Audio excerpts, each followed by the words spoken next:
That's me, Will Khan. I know, I'm adorable. Someone hand the boy a vlogging camera, he's gonna be famous. Look at him. So happy.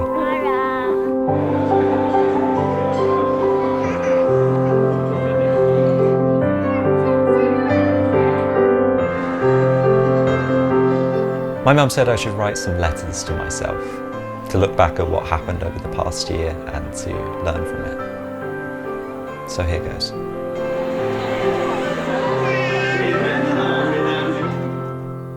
Dear Will Khan, I'm 22 years old and I identify as a creative little butterfly.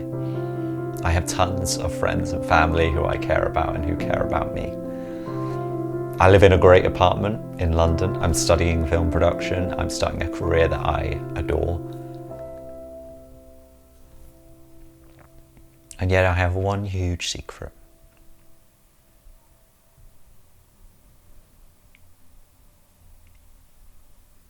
My head is broken.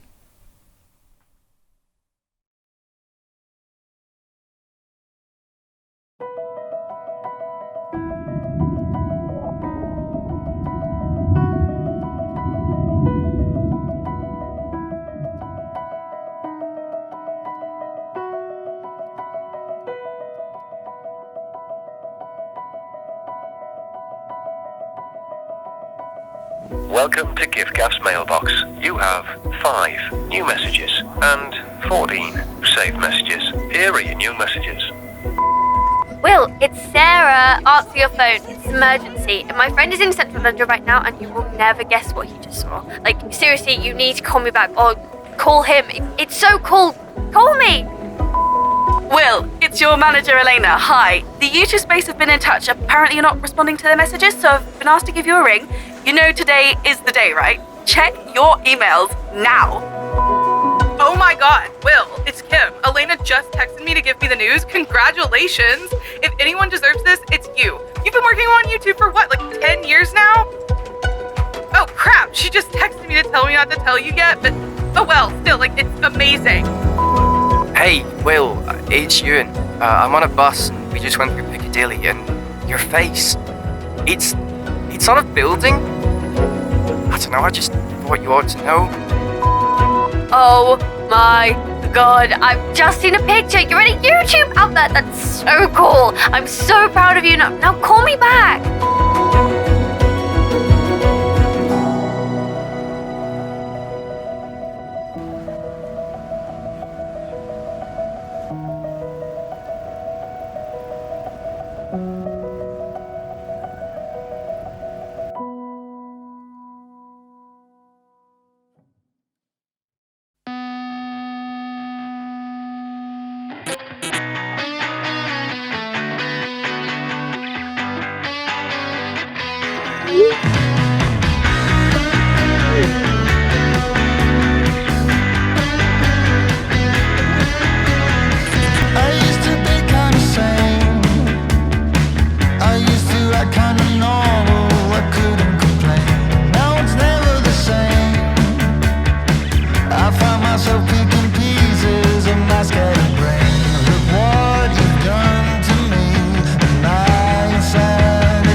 So me and Elena have just had our makeup done, but I don't think you need me to tell you that.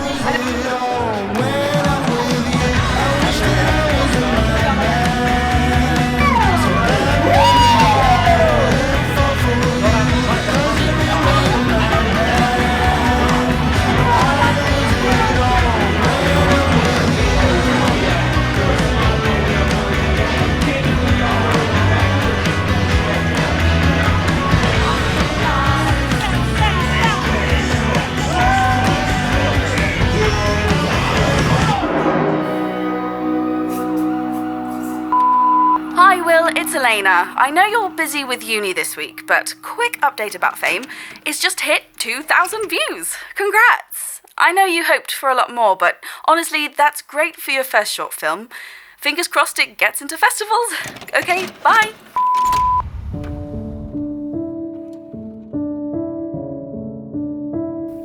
Here's the thing. I'd been working on my short film Fame for months.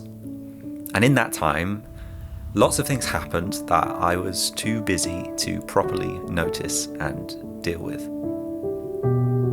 Some of my best friends had to move out of London and back home. My girlfriend, Sarah, moved in for a while before going off to start a very intensive musical theatre master's degree in Surrey. Oh, and I turned 21. I still chat to my friends every day, but I miss hanging out with them. And I'm so proud of Sarah. She's my little superstar. But it was so hard going from seeing her every day to seeing her just once a week. I'm not sure why, but something felt wrong. But at the time I couldn't work out exactly what it was, and so I couldn't tell anyone, because what would I even say? Something's wrong. Yeah, I could have just said something's wrong.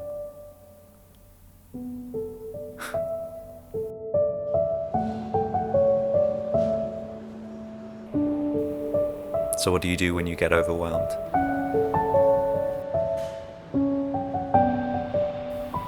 You run away. Norwegian 650 flight to New York JFK Airport is now boarding.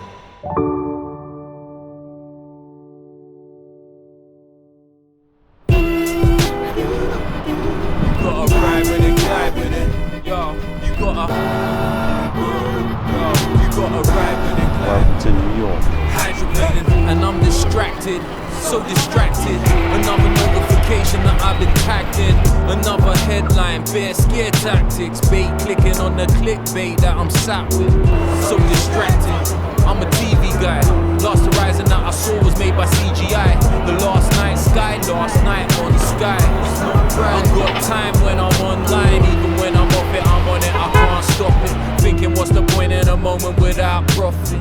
So distracted, it's time for changing. I'm a glide across the surface of the earth, bro. Hydroplaning.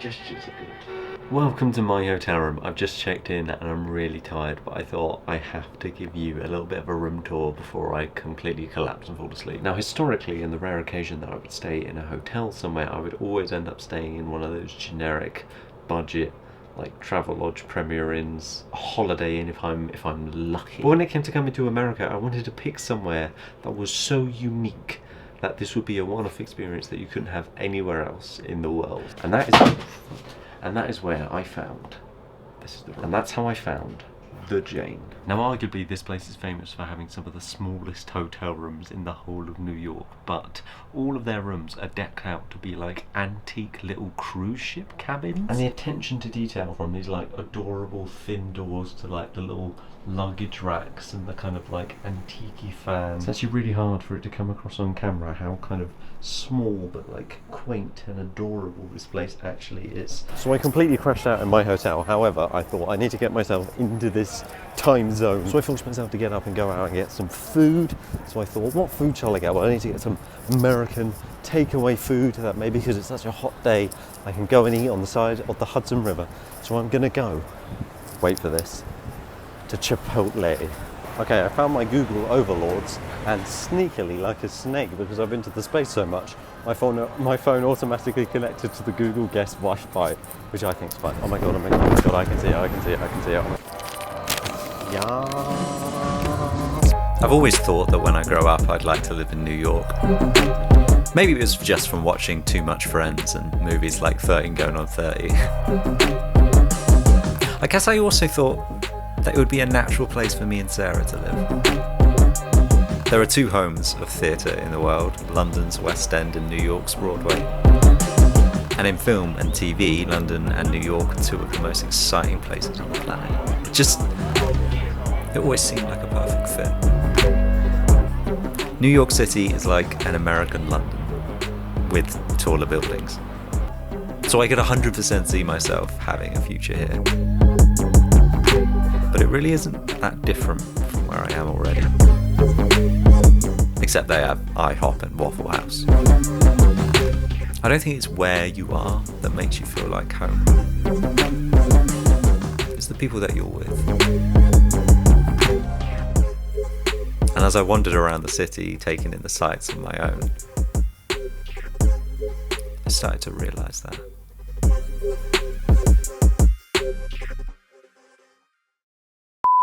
Hey Will, just giving you a call. I'm on the way to the airport with Michaela to pick you up. Just wondering if you've landed or where you're at. Your phone probably doesn't work, but I mean, I thought I'd try anyways. If you get Wi-Fi or internet or something, call me back. Next stop was the state of Tennessee, to visit my friend Kim. It's crazy to think that I've made such good friends all over the world, even here in the misty mountains of the southern United States. I think I've always been quite good at making friends. Okay, that's a lie. When I was younger, I was always a bit weird, but friendly, mostly. I went through a period a few years ago where I isolated myself. When I was at my first university, for some reason, I just stopped talking to people. And I have no idea why. I just felt like it. I just didn't want to see anyone anymore. It was pretty lonely. It's scarily easy to isolate yourself nowadays. Just delete Facebook. Or stop replying to texts, ignore calls. But I wouldn't recommend it.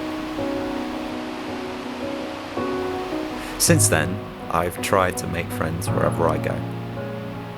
Now I'm lucky enough to say that I have friends all over the world, just like Kim. I first properly met Kim on Twitter. We wanted to go and see the new Bridget Jones Diary film, and now 1 year later I'm flying halfway across the world just to visit. For a few days, Kim showed me around her hometown of Knoxville. Grassroots America, to say the least. She introduced me to her life, her family, and her culture. It was bizarre. It was foreign.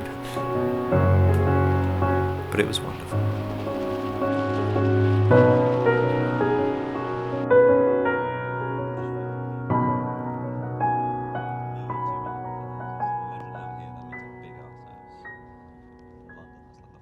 We've stopped at this random gas station. I'm going to be shot, and I'd like this final message to go out to everyone. Do you want to hear the good news or the bad news?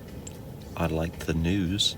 The good news is I know where we are. Hey! Have you seen the episode of Top Gear where they are like driving around this part of America, although I think they're in Georgia, and then they like paint messages on each other's cars that's like Jesus loves gays and like Sarah Palin is stupid or something like that. Did they want to get shot in Georgia? They literally almost got shot. Yeah. Like, I imagine they did.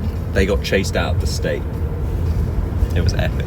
Yeah, Georgia's a time. I was so mad! So Kim's really mad because we've just gone through the only roundabout in Knoxville, and apparently when she was driving in England... I was driving with my friends to Edinburgh, and I swear to God, we show up at the freaking car rental place, and they're like, oh, we accidentally gave away the automatic that you rented, so here's a stick shift. None of us knew how to drive a stick shift. So I was like, okay, I guess I'm buying the insurance for this car, because I'm driving a freaking stick shift, and I don't know how to drive a stick shift. We roll out of there, and the first roundabout I come upon is a 5-lane roundabout with stoplights, and I'm like, what is this? What the hell is this? I have never been honked at so much in my life. I stalled out in the middle of the roundabout. I was literally, never again.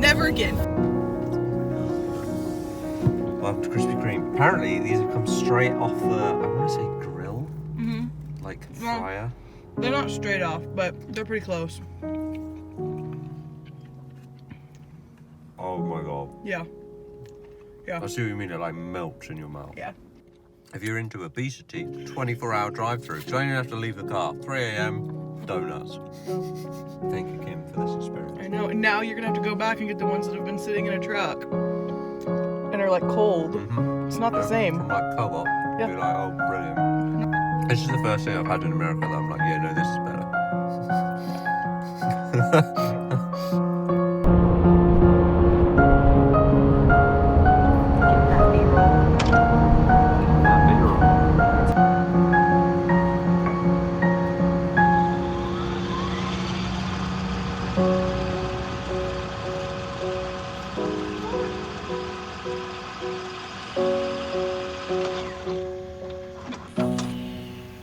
I was always staring into space as a kid, in my own little world, you know.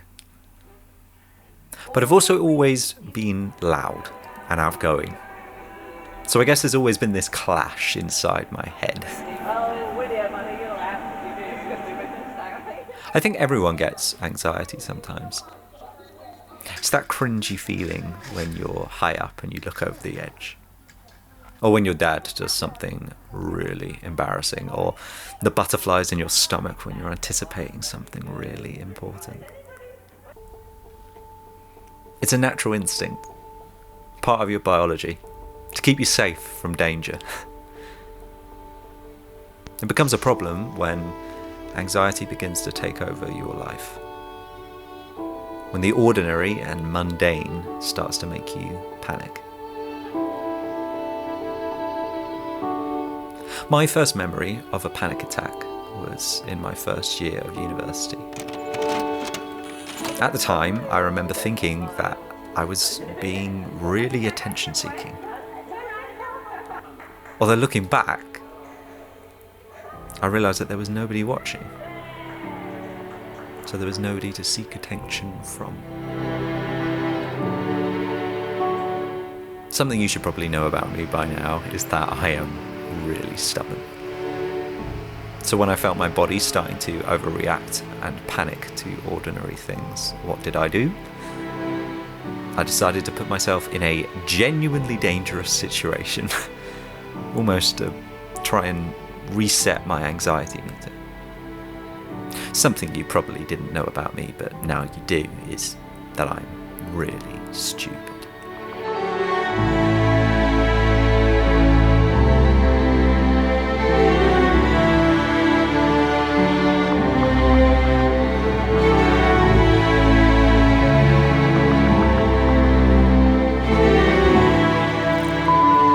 Hey, Will, it's Ewan. Should I bring the GoPro? I don't think we're gonna need it for the main film, but you mentioned you might need it for behind-the-scenes video you're doing for your channel? Either way, let me know when you can. I'm leaving for the airport pretty soon. As in, I'm leaving for the airport right now, actually, so if you could call me back when you can. Cool. See you soon. Goodbye. Iceland. Woo!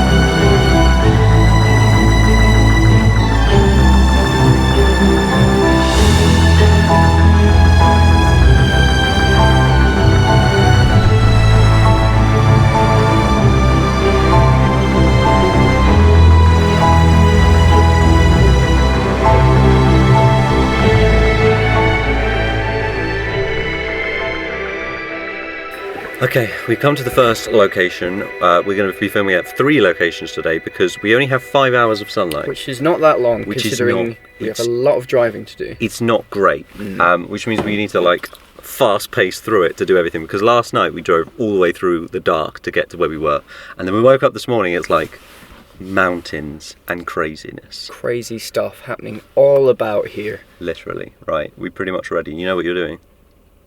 I know what I are. Roughly what you're filming. Yeah. Right. Okay. Wait a minute. I need to get something that I brought. Uh-oh. Will has told me that he's It's a brought... bit icy. I'll be honest with you. There's like sheet ice everywhere outside the car. Will has told me he's brought a variety of props with which to pass time with on the road trip, games, and I'm interested, I think, to see what that means. Can't open the boot. I'm right. Give me a second. I don't think he knows how to open the boot either. No, he doesn't. Press the button! Yeah, see. Got there in the end. Do we need the tripod? I'm gonna bring it. Right. Lovely. Right. Okay. Incredible. Right, put it. What are you doing? Put it on. Oh, I see. Put it on. Oh, it's a prop. Where is a prop? This is a gift from the YouTube space. Lovely. Because I feared that if we go out carrying cameras, filming ourselves, we'd look really stupid. But now we're YouTubers. They know. There's a logo. It's clear.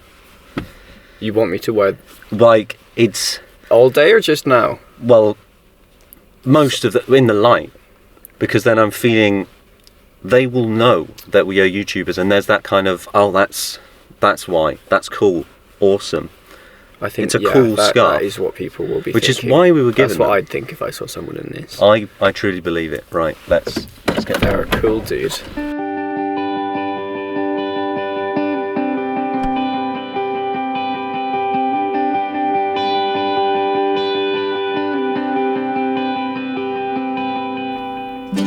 I've always loved filmmaking. When I was little, I used to borrow my mum's camcorder and film these little music videos with my friends.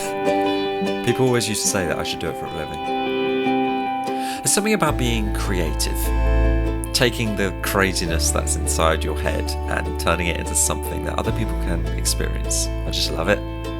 Probably why I've been a YouTuber for 10 years. In 2015, I was 2 years into this really fancy degree in mathematics and economics, and I was miserable. Looking back, I did like it because deep down I'm a bit of a nerd and I like showing people that I'm clever. But for one reason or another, I became depressed and I didn't tell anyone, and that thoroughly sabotaged my experience. I was still making YouTube videos, but I think I needed a bigger outlet to express everything I was feeling. So I made the jump, quit my maths degree, and went to film school. And I haven't looked back. Ewan was a big part of that decision. I knew of him through YouTube and heard him talking about heading to film school and doing exactly what I wanted to do. By sheer coincidence, we ended up at the same one. And a year and a half later, we're on an adventure together, making a film for his YouTube channel. It's a weird world.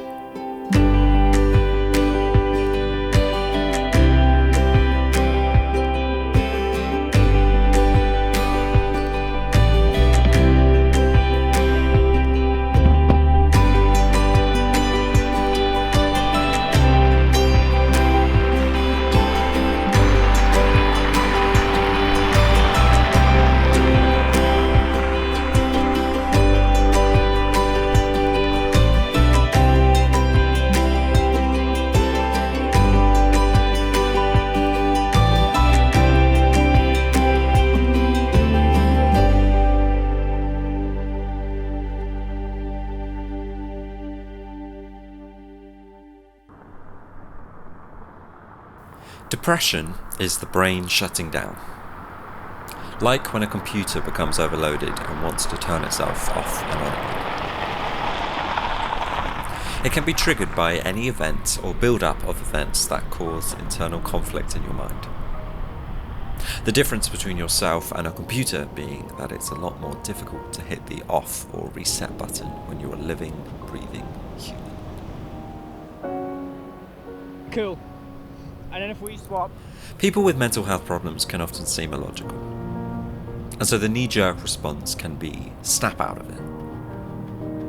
And so a stigma exists, and people far too often suffer without asking for help. If you'd broken your leg, I don't think anyone would expect you to just walk it off. But when there's an error with your brain processes, i.e. a mental health problem, that's often society's response. There's a shame attached to it, for no reason. The brain is just as boring and subject to going wrong as your leg. The treatment can be just as methodical, frustrating, long, but necessary. If you break your leg, it's difficult to hide. The limp is a huge giveaway. If you have a mental health problem, it's much easier to keep quiet. And so it can feel like an invisible illness, unless you speak up and say out loud.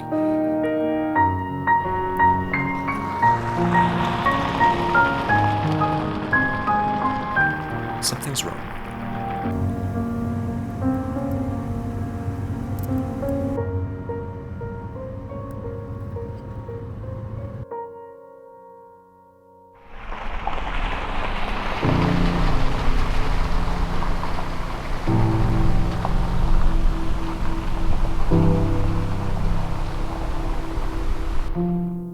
Last place.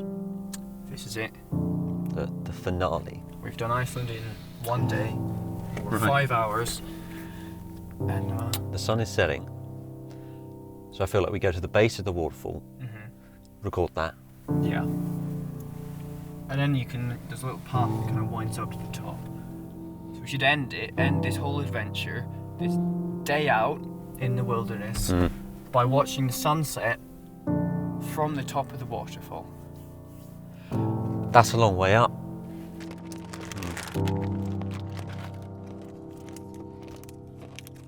Right. Cool. Ready?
Being back in London's pretty weird, not gonna lie. You know that feeling of getting back from a long holiday and you have to get back to life, then it just feels so ordinary. When I go back, I found out that YouTube aren't hosting events at their space anymore. Apparently they don't have any money. I relate. To be fair, it couldn't last forever. But after 3 years of going there for socials and meeting so many of my friends there, it really feels like the end of an era. I've always found it hard to let go of things, to start a new chapter. When you leave school, I think regardless of whether you liked it or not, you have this gut-wrenching dread that that part of your life is over. But you have to find a way to get over it. It's something to do next, whether that's a degree or a job. Of course, there are people who never get over it, and we call those people teachers.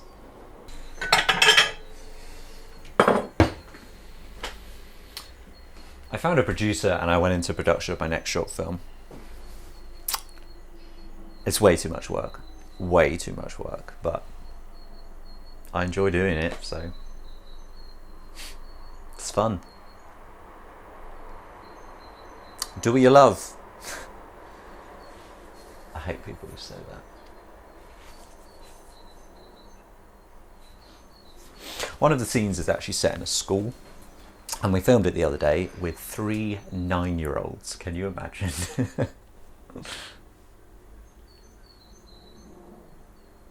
Turns out the dream job of the youth of today is YouTuber. I think I'm old enough now to admit that at one point that was my dream job too. To be able to sit in your bedroom just talking to a camera, making videos and make money from it. It's the dream. Over 10 years, I've worked myself into a position where if I wanted to, I could make a go for it. I've got the time, I've got the equipment, I've got the merch store, all the essentials.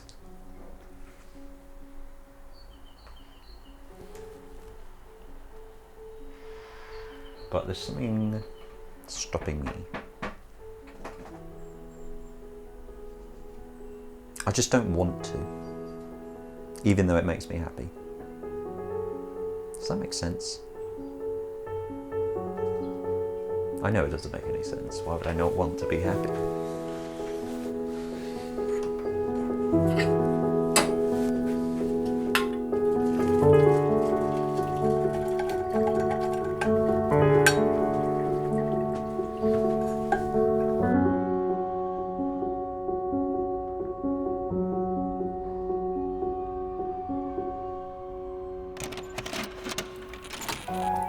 Okay, here goes. My big secret. Something I've kept quiet for too long. Sometimes, it's not exactly clear why. My brain just stops working.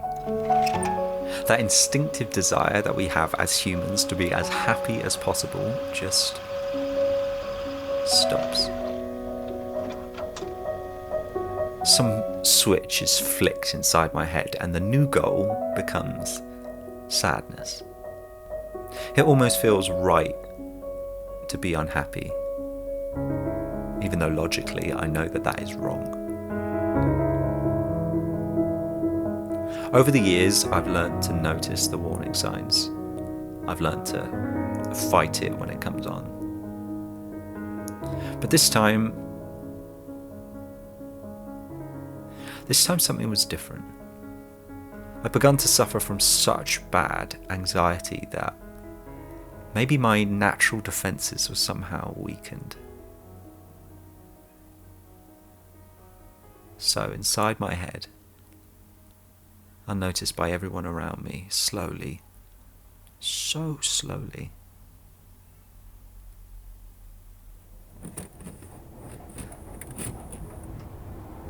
I begun to lose.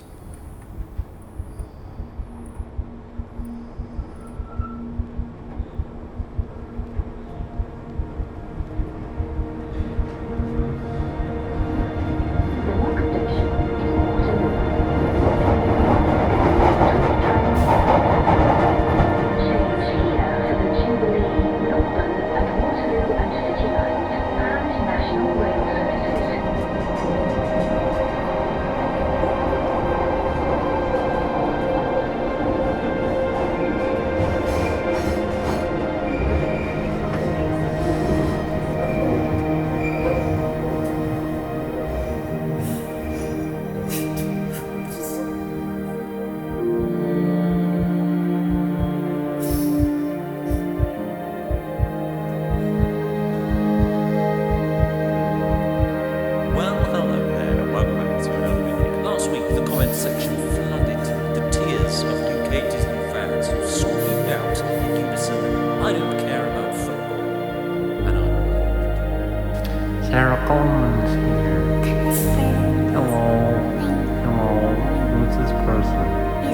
It's a stranger. Stranger danger.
Watch your deep breath, please.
After 8 years of gradually worsening episodes, I was diagnosed with recurrent depressive disorder.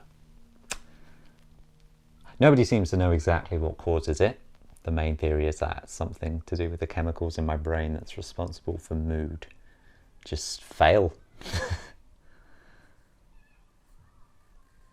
They begin to attack my well-being instead of looking after it. Like a disease in my mind. Or like this big shadow that's cast over my personality. The whole time, the like real Will Khan is still inside, still there, still knows what's going on, but like you can feel that there's something wrong, but you don't know what it is, and you just find your body wanting things that you know you don't want. It doesn't make any sense. That's why it's an illness.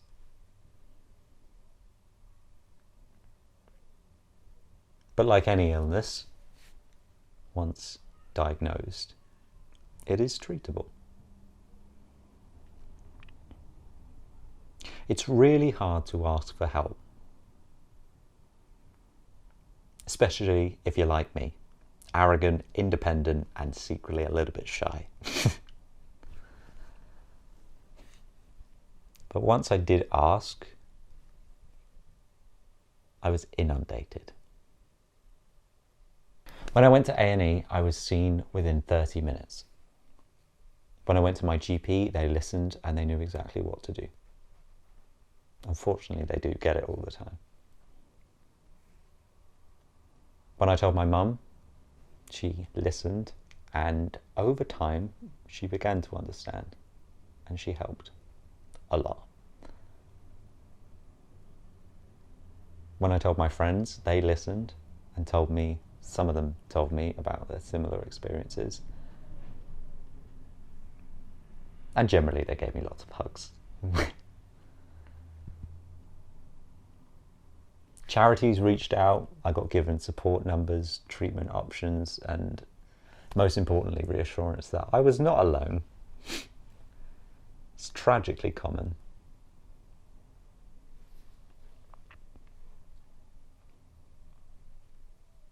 The hardest thing was admitting to myself that there was something wrong. And that first step of asking for help. And admitting that, though it is all inside my head, it's not all inside my head.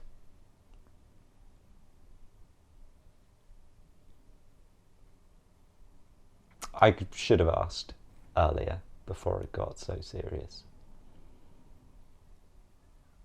But I didn't know that then. I've been off completely for 5 weeks. In that time, I had to completely relearn how to take care of myself. What I love, who I love, what makes me happy, and who makes me happy. The next step is to finally get back to being normal. Or technically get back to being better than normal. And to get back to being myself.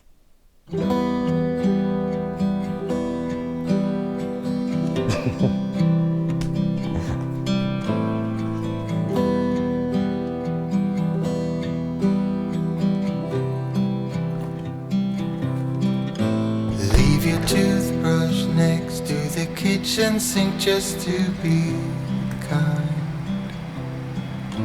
You'll be sleeping on the hallway couch, at least for some time. You made up your mind and I'm torn apart. Give me like different tones. Still hope you would try to fix what is gone. Why can't we stay for the little things? Stay for the little things. Stay, fight for the little things, for every little reason we've got.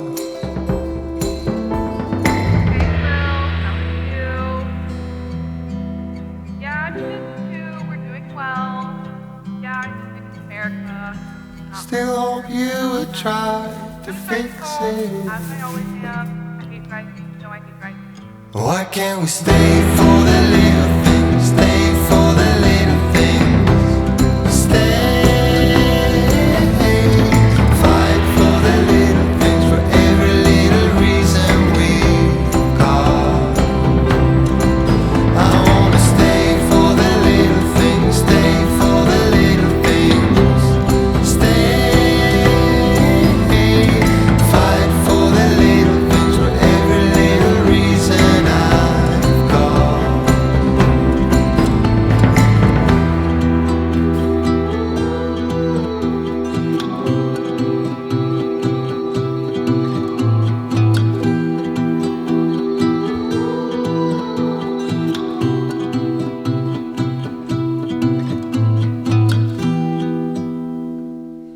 A relationship with someone is just that. It's a relationship. It's a two-way street.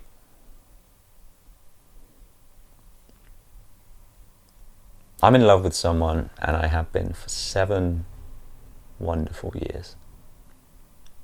I think loving someone means you'll do anything in your power to make that person happy. And right now, that means not being together. It's easy to be sad following a breakup. But that sadness, honestly, is kind of selfish. Because I think you're just pitying yourself, which you are allowed to do sometimes. You're sad because of everything you feel like you lost, and yeah, it sucks. But you know what? If it was your decision, then you obviously judged it to be for the best. And if it wasn't your decision, then you can listen, you can learn from your mistakes.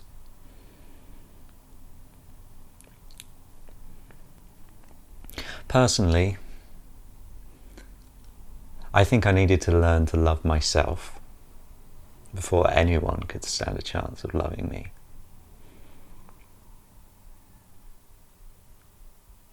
And finally, I think I'm starting to.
And here we are. That was my year. Got a little bit intense near the end, didn't it? Sorry about that. Imagine living through it. Triggered. Let's have a recap. I've got a great apartment in London and friends all over the world who I care about and who care about me. I'm about to go into my third and final year of film school and I'm excited about it. I have got no idea what I'm going to do after that, but I'm excited about it. Right now I'm pretty much just making it up as I go along. And that's okay. Because I'm pretty sure so is everyone else. My mum has said I should write some letters to myself, to look back on what happened over the past year and to learn from it. And that's what I've done. And there's only one more letter left to write. Here goes. Dear Will Khan, today is going to be a good day, and here's why. Because today at least you're you, and that's enough.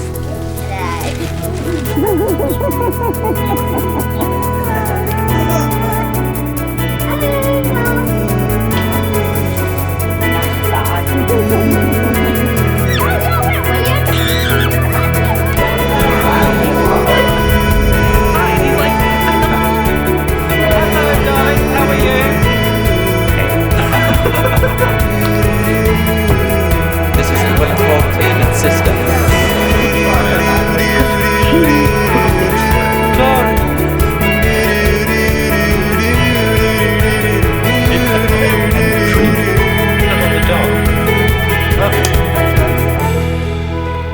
Mental health should not be kept a secret. Because although it is all inside our heads, it really isn't. So grab a pen and write your name. Take a silly selfie and share your story. And thank you so much for listening to mine.